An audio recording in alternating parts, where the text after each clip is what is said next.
The NBA is rigged. Now we have proof. In a recent FBI investigation, Chauncey Billups, the Portland Trail Blazers head coach, as well as Terry Rozier, a Miami Heat guard, have been arrested due to some gambling things. There's two separate but related cases as I'm hearing. One involves poker with the Mafia, and I won't really get into that because that one doesn't really have to do with NBA play necessarily. But basically, NBA players were being used to show the credibility of this illegal poker. And the second one is Terry Rozier was manipulating his stats in order to hit bets, right? And we've seen this before with Jontay Porter last year. He was banned from the league. Malik Beasley is currently under investigation.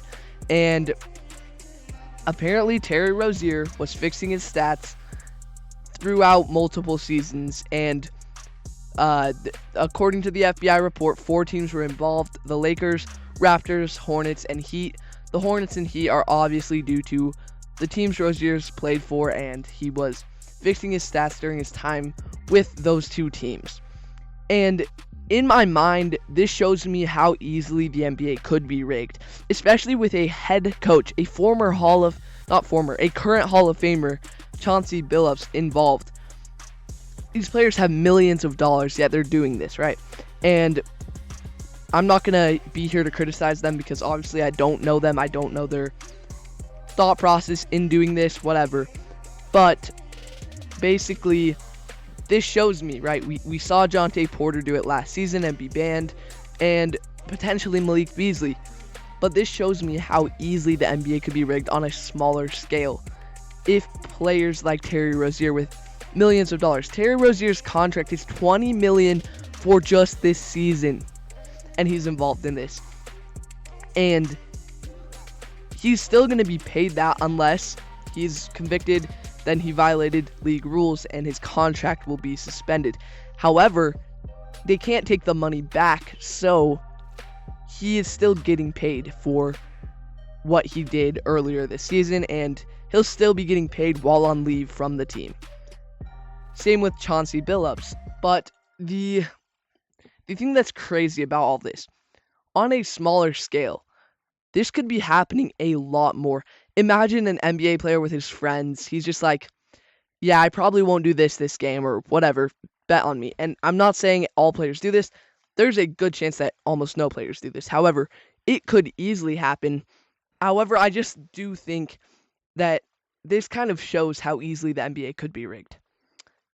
Then you have other simple things not related to this case at all, but like if you look at the draft lottery, that is one of the most fishy things in the NBA because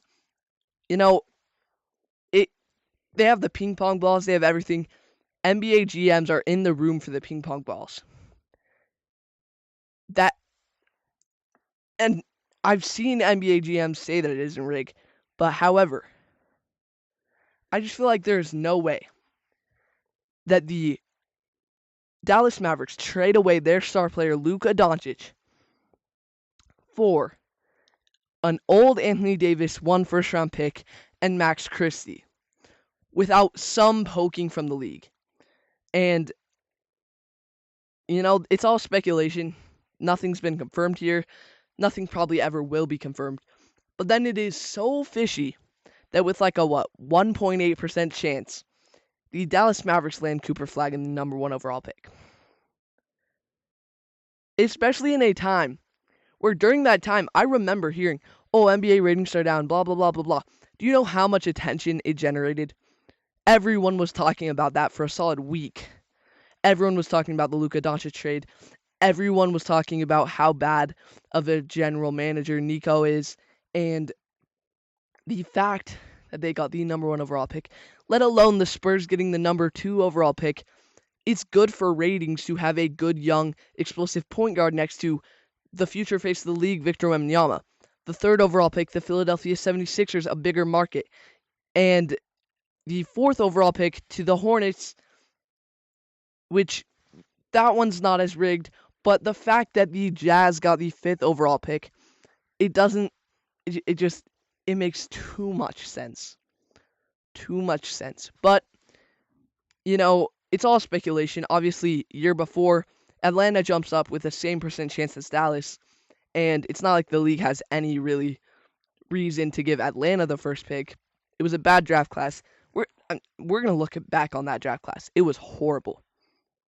But all I'm saying is, especially with this gambling case, whatever, the NBA could very much be rigged, and this is proof of why and how. And as things go forward, maybe Malik Beasley gets convicted, maybe he doesn't. I hope he doesn't. I really like Beasley as a player, but that's just my opinion. I think the NBA very much could be rigged. I still love it. I'm still going to continue to watch it. Like, subscribe. Thank you so much for watching this video. Help me get to 1,000 subscribers by the end of the NBA season. I'll be posting as much as I can. I didn't post that much this week, but thank you so much, and see you next time on No Bias News.